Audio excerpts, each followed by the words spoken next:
Anything you want to add? I just want to thank everyone for showing up. This is a momentous event for me. I appreciate you coming. I'm going to start my presentation with a little bit of background about myself. I spent this past weekend, camping and canoeing on the Lumber River with my son Jasper, and he was helping me with the presentation. I was practicing with him on the trip. It reminded me of when I was young, when I was a child, my dad took me camping a lot, took me canoeing on the ENEC River, Durham. And my dad was a professor here at UNC in city planning. He was an environmentalist and activist. I remember him picking up trash along the river all the time. But he inspired me a lot to have an environmental attitude. I also owe a lot to my brother Peter here in Red Shirt. When I was in high school, Peter convinced me to take a class in horticulture at Chapel High, and that class changed my life. And I think that class pretty much has been with me until this moment. My whole life I've been gardening, loving gardening, and I've enjoyed teaching as well. When I was 18, I followed Peter out west to live in the North Cascades. This is the neighborhood we lived in. Peter turned me on to mountaineering, to geology, to planting trees, and just interest in ecology in general. This fellow here is Will Enders, who was a mentor for me about 10 years ago. I started studying medicinal plants, and Will got me started teaching in his class at community college. He let me sit and teach the students about the plants that I was aware of. He also got me back into academia. In school, I went to NC State. I studied with another Will Hooker. I studied botany, and I took some education classes, but eventually I found my way back into the horticulture department at NC State. Will Hooker was a great mentor and teacher for me there. He allowed me to TA his class, his permaculture class, and took students on a lot of week-long field trips camping, and he was a great mentor. I started a honors research project, senior honors research project at NC State about education and gardening, which actually is very similar to my presentation today.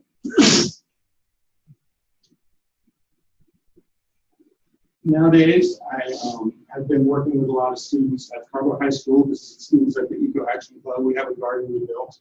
I've also been working with the Edward campus here at UNC, doing Edward landscaping and gardening and working with students here as well. My thesis is based on 5 premises that I want to share with you. 1, we live on a finite planet.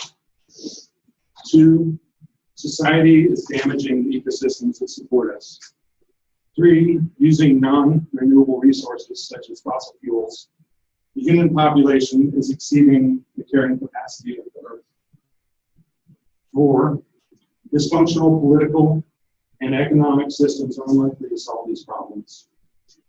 And my 5th premise, leaving this problem to the future for future generations to solve is unjust. That's why I choose to educate young people using gardening, to teach them about taking care of the earth. This thesis examines garden education in the context of rural youth development programs. My presentation starts, I'll give a section about methods. I'm going to talk about the semi-structured interviews I used and grounded theories. I'll introduce you to my research partner, Resourceful Communities. There's a literature review where I talk about environmental education, critical pedagogy, and literature about human nature dualism. Then I'm going to go to the findings and tell you what I found in my data about a holistic approach that my partners used in their garden education programs. And there's a bit about language and how language exposes class bias that we need to acknowledge and address in most of our work. So I'll get started. I worked with Resourceful Communities. They are a program that's part of the Conservation Fund. The Conservation Fund is a large national environmental nonprofit. Resourceful Communities is a program within the Conservation Fund based in Chapel Hill.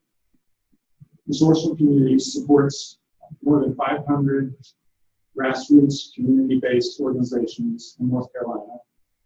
They provide funding, access to resources, they do training.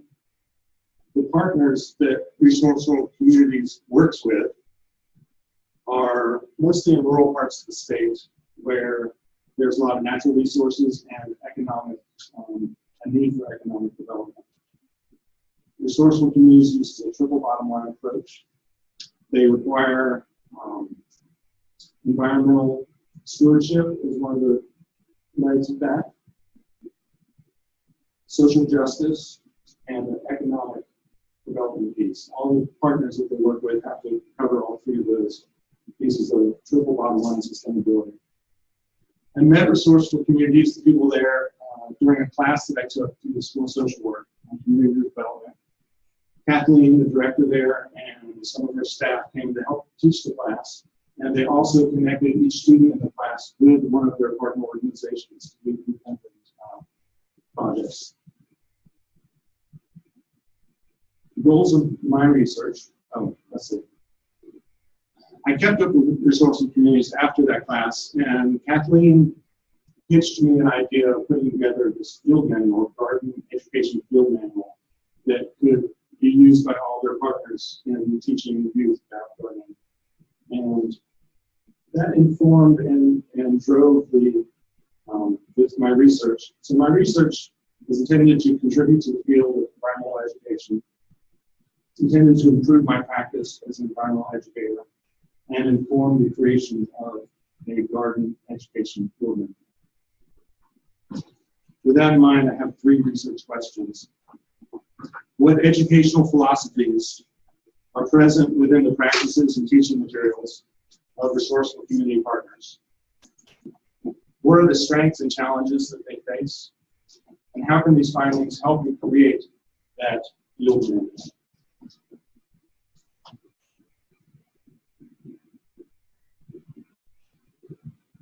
So for my data collection, I interviewed 10 individuals using semi-structured, open-ended interview methods. The semi-structured interviews allow me to use a guide with questions on it, but if there's an interesting topic that comes up in the conversation, it allows me to follow that lead. These individuals were running garden education programs throughout eastern North Carolina and lots of little rural towns, towns that have food insecurity issues. There's not many grocery stores there. There's a lot of economic issues. And there are also a lot of natural resources in these areas. 2 of my interviews were with employees of Resourceful Communities who help manage the programs, and the other 8 were with individuals who actually run garden education programs. The interviews were about an hour long. I audio recorded them, and then I transcribed them to a digital Word document, and I uploaded those files to qualitative analysis software. I use one called Thesis. It's an online-based program. And to analyze this data, I use grounded theory. Grounded theory is a method of analysis that allows patterns and themes to emerge from the data instead of imposing a theoretical framework on your data, which is sort of the normal process. I tried to set aside my ideas about what I would find and just explore and sift through this data and see what emerges. So fun way to work. The process is called coding. What I do is going through the interviews, go through them line by line, and highlight sections that seem to have interesting meaning. And then that highlighted excerpt gets a tag or a name. It's called a code.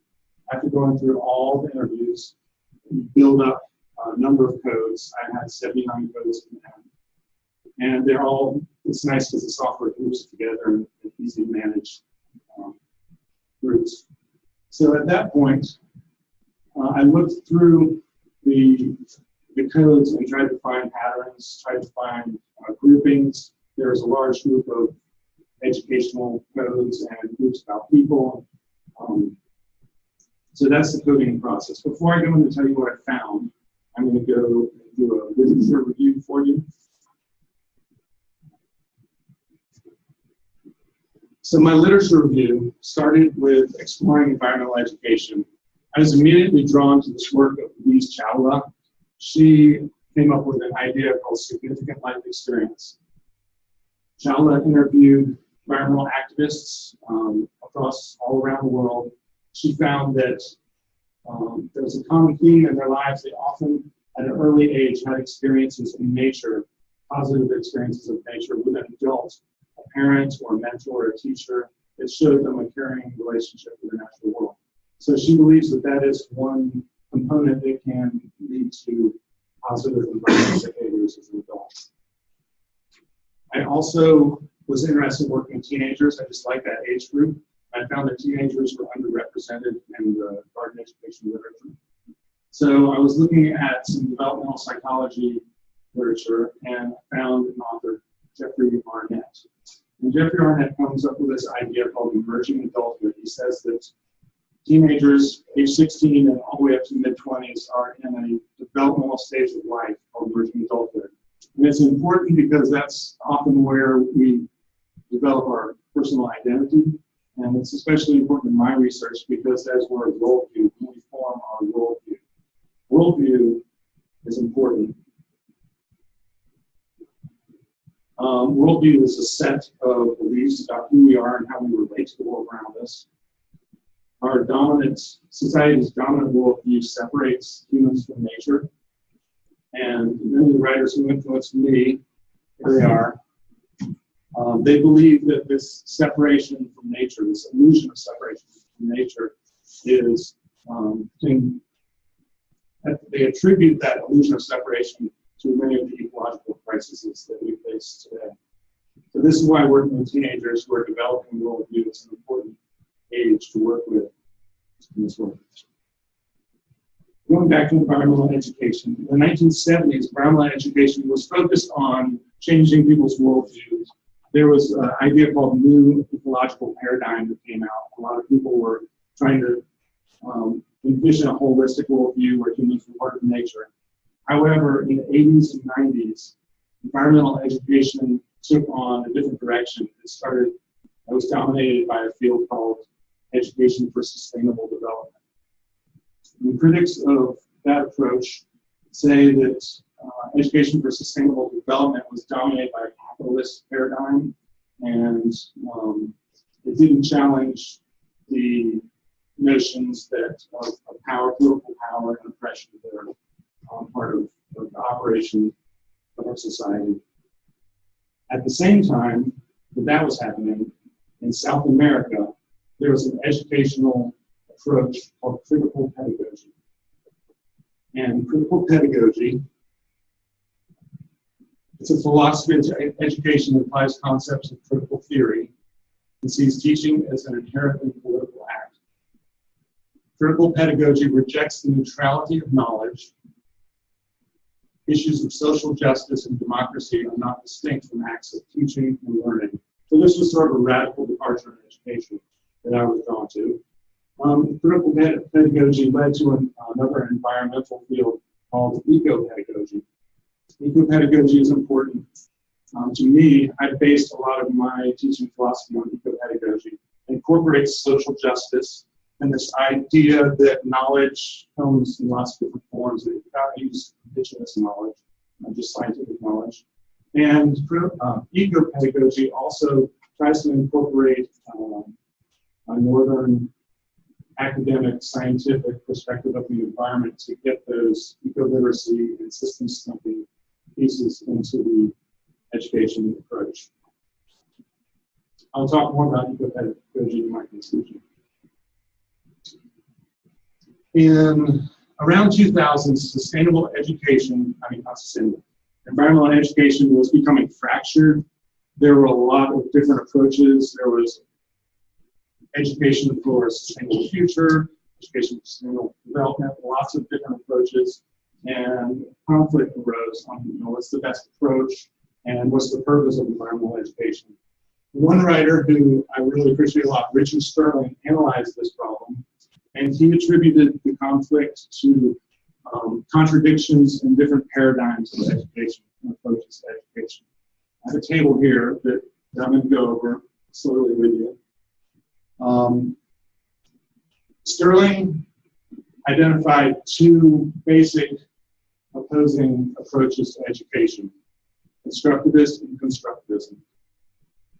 Constructivism is the idea that a teacher takes knowledge and provides it, gives it to a student. So it's transferred. Knowledge is transferred from the teacher to a student.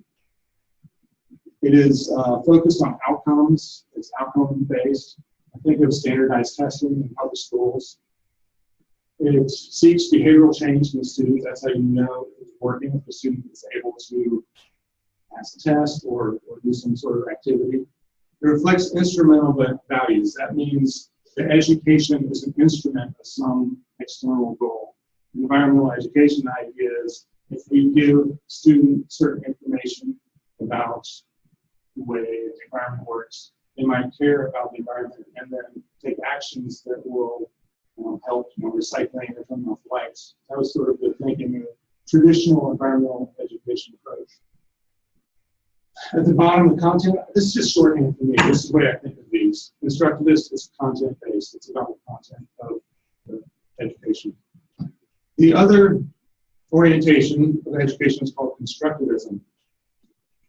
Constructivism says that knowledge is constructed within the mind of the learner, as opposed to being transmitted. It's something we each create within our own minds. It's a social construction. We do it together, but it's internal. Constructivism emphasizes the experience of learning as opposed to the outcome. Constructivism is capacity building. To me, I use the word transformational. The learner is changed through the educational process. And constructivism reflects intrinsic values. It says that education is valuable in and of itself, not because of some outcome, but just the process of the education in itself is valuable. And so at the bottom, process, I think of constructivism as process-based as opposed to content-based. This is the densest part of the talk. So I think we're pretty much past it. And look, there's my little 40 clover David gave. Thank you, David. Now, let's go on to findings. This is important because this is a lens that I use to analyze the educational approaches of the participants that I use. So when I categorize the codes, the themes, patterns that I found in the interviews, one large theme was the educational practices. I asked them about that, so it should be a large theme. And what I found was that participants use a holistic, balanced approach to education, both instructivist and constructivism. It shows up, constructivism shows up here on the third line, instrumental and instructivist examples of education. It's moderately represented. It shows up usually with individuals who were associated with public schools, teachers. It also tends to be applied, that approach tends to be applied towards environmental subjects, and to a lesser extent, skills such as how you use video equipment or how you do gardening, that sort of thing. Constructivism is apparent throughout their approach. The tan highlighted categories are all examples of the constructivist approach. Constructivism shows up explicitly in some of the excerpts, and the others it's implicit. Especially at the top, experiential learning is basically a constructivist approach. Experiential learning is hands-on problem solving, and often a lot of these organizations would use the garden and give their students problems to solve, like laying out the garden, site planning, creating brochures for their outreach programs, this type of thing. I want to note here that this balanced approach to education, I think of it as actually a natural approach to education. And I'm going to explain that. There's a connection between theory and practice. Knowledge, theoretical knowledge, and practical knowledge. There's a relationship there. We need information to do any task, for gardening, we need to know about what plants survive where and when and the timing. And then the practice of actually gardening growing things, it consummates that knowledge, it brings it to fruition. And so there's a play back and forth between knowledge and practice. It's also a reiterative process, because when we practice something, we experience it, we learn from it, and it forms our knowledge, so it builds more knowledge. So this process goes back and forth. The key to this natural learning process in these programs is that most of these programs are youth-directed. And I think that's really important. I think every single interview mentioned that their programs were youth-directed. This shows up here, individualized and youth-directed. If the youth are deciding what they want to do in these programs, we want to do an outreach program using video cameras, or we want to start a farmers market, they're really engaged. And then they're going to want the information that they need to do that act. So that really makes a big difference. One other piece in this table that I want to talk about is community education. That showed up a lot. I didn't know there was such a thing as community education. It just was something that appeared in my data. But this represents a whole network of learning. The youth are teaching each other. They're teaching their parents. There are community volunteers that are coming in. They're teaching the youth. The youth in these programs are also giving presentations to town council meetings. Pretty cool stuff. And so information is going all throughout this community. That's a transfer of information. It could be instructivist. But also, in the process of talking and sharing this information, I think of this as a community scale construction of knowledge, because knowledge is being created together in a social fabric. And really, I have a quote here that explains this better, so I'll just jump to it. We really have to educate our youth and educate our parents, because it's an underhanded way of making parents aware of what's really going on. This food program is subtle stuff, to the point that it gets people in a chair, it gets people at the table talking. It gets people who are in that system, who are teaching, who are principals and whatnot. They get to see their kids and their parents trying to do good things for the community.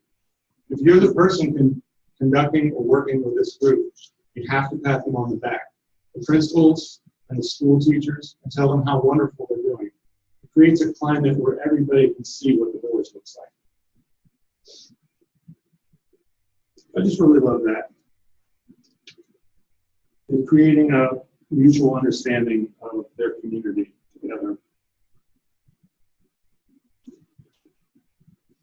Now I'm going to go on to my second finding, which involves language and leads to a topic about bias. The people I interviewed are constantly seeking new teaching materials. They go online, they go to agricultural extension agents, 4-H groups, other natural garden groups. They're trying to find materials they can use in their programs.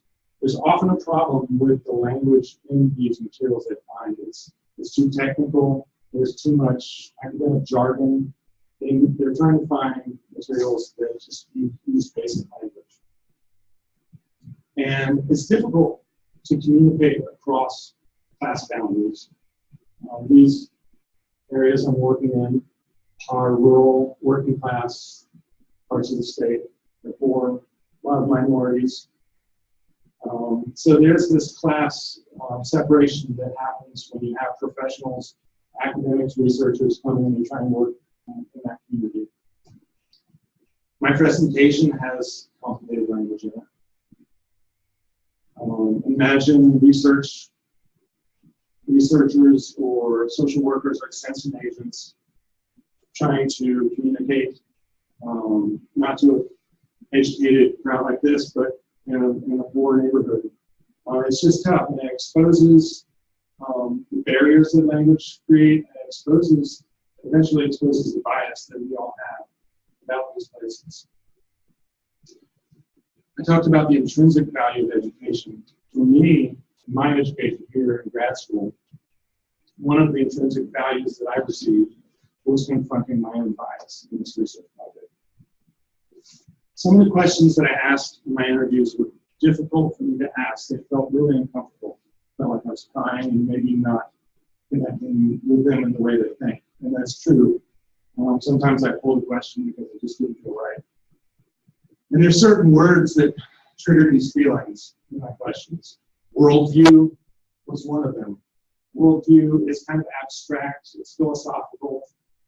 It's much more helpful to ask someone, how do they view the world? Simple solution there. Sustainable is another word. Sustainable is a tough word because it's overused. It's been co-opted by green marketing. And it just doesn't have as much meaning as it used to. Every time I asked one of my participants about sustainability, they always responded talking about the sustainability of their program, whether their program could continue into the future, given limited funding, limited resources of time and energy. They never responded about sort of global, environmental, societal sustainability.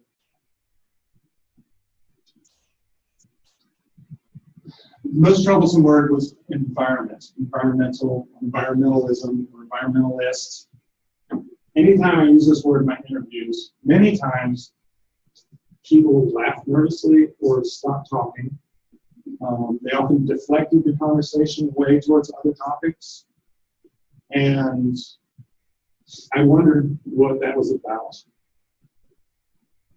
My suspicion is that environmentalists, there's a stereotype of environmentalism, of people coming into these communities and telling them how to live and being judgmental and telling them they should be living differently.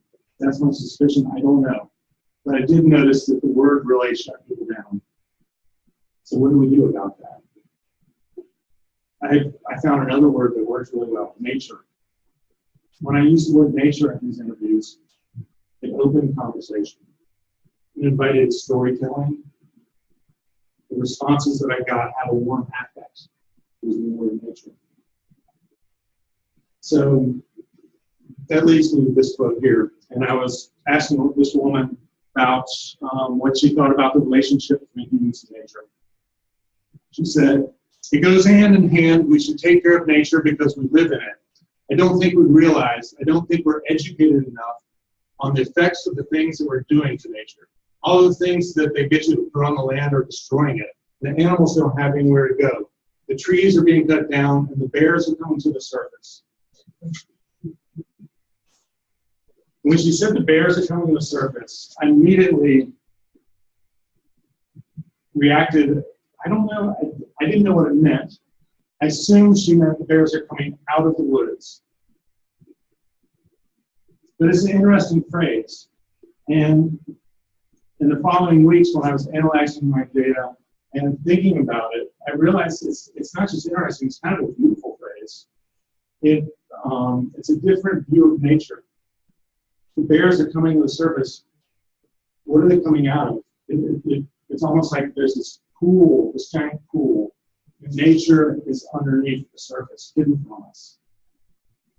Maybe it's our subconscious. And the bears are coming up out of the water to tell us something, that something's wrong. This is where my thinking went with that. In contrast, the way I would think about it, the bears are coming out of the woods. Maybe some of you always think of it that way too. Thinking out of the woods is nature, that contains nature. The woods become an area that's contained and somewhat separate from us, right? If the bears are coming to the surface, where are we? We're there at the surface too. And so we are above this in nature, which is supporting us. And so I'm wondering, is there a different view of nature there that actually thinks more that we're part of nature and supported by nature, whereas my view separates us from nature?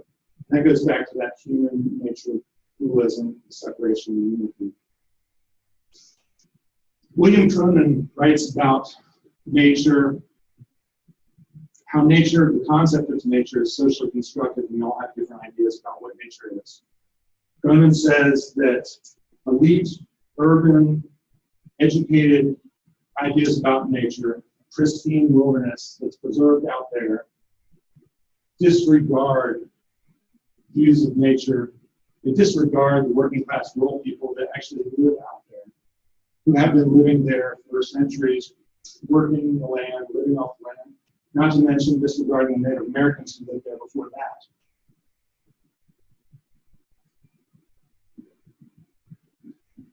So I believe that listening to these other perspectives of nature that I discovered in my studies, I think they can be really valuable to help us reconnect with the natural world and with each other.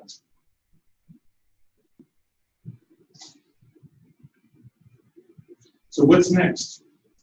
The future directions for this research.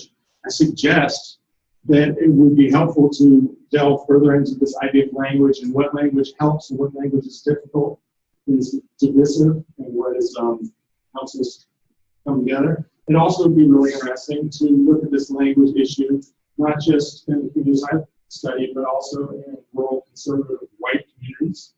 There's a lot of vision there around environmentalism.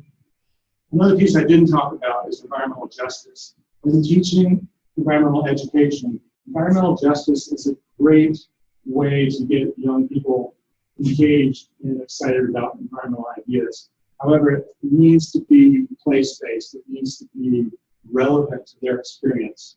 For example, hog farms, the pollution that hog farms put out that impacts people in that community, or the landfill that is right next door. It has to be issues that are impacting people locally. My plans for the summer, I'm going to be doing some consulting with Resourceful Communities. We have a church garden in Silo City that's really exciting that I want to help with. Hopefully I'll be working on this field manual of garden research. And I hope to be working with Laura on the Edible campus this summer as well. My contributions to the field of environmental education. First, I have developed my own concept of garden ecopedagogy. Garden ecopedagogy has 4 components to it. One is the worldview, studying worldview. And that's not just this human nature dualism, but also accepting different types of knowledge creation, indigenous knowledge, respecting indigenous knowledge, as well as scientific knowledge. And I imagine youth studying mythology and creating new myths about our way of getting out of ecological crises. The second piece is eco-literacy, and that incorporates typical scientific, biological, environmental studies, but also needs to have a systems approach as well that looks at the environment holistically. A third component for garden ecopedagogy is empowerment. Empowerment is individual. It's working with youth, help them develop and become the most effective people that they can become. It's also social, communal, and that brings in the social justice piece that's so important. The final part is sustainability. I realized from my research I'm going to have to rename that part. And what I'm thinking is something about envisioning a viable culture. I think that's important work that you can do, to envision a viable culture that we can strive towards. Other contributions are, this work has demonstrated the value of qualitative research in a predominantly quantitative field. And it reaffirms that bias is something that we haven't eliminated, that we need to acknowledge and address as researchers and as social workers and professionals working with other communities. So with that, I would like to thank all the grad students in the ecology curriculum that have been with me these few years. It's been wonderful and fun because of you. I want to thank my committee, Julie and Peter White, Julie Shrek, and I want to thank Jay Cable, who was very supportive of me in my first semester here when I was sort of trying to find my way. Jay Cable, our chair of our department, was supportive and helped me get on with my work. I want to thank Katie, the partner, for being supportive, and Jasper, my son, for being there with me all through these years of academic work.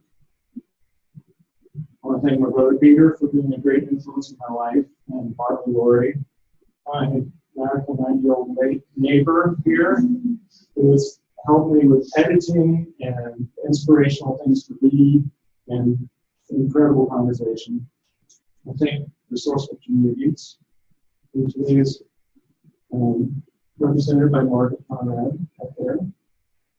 It's so funny, but I want to thank Carmelita's for eating. A lot of great meals there, and I think I might have that one day. And finally, I want to thank Elizabeth, who, when I first met her, she got me, and she helped me understand myself and how to think and how I want to do research. And Elizabeth has just been so supportive all this time, and she's helped me so much with editing and understanding epistemology, axiology, and just, you know, wonderful guys. Thank you so much. And that is it.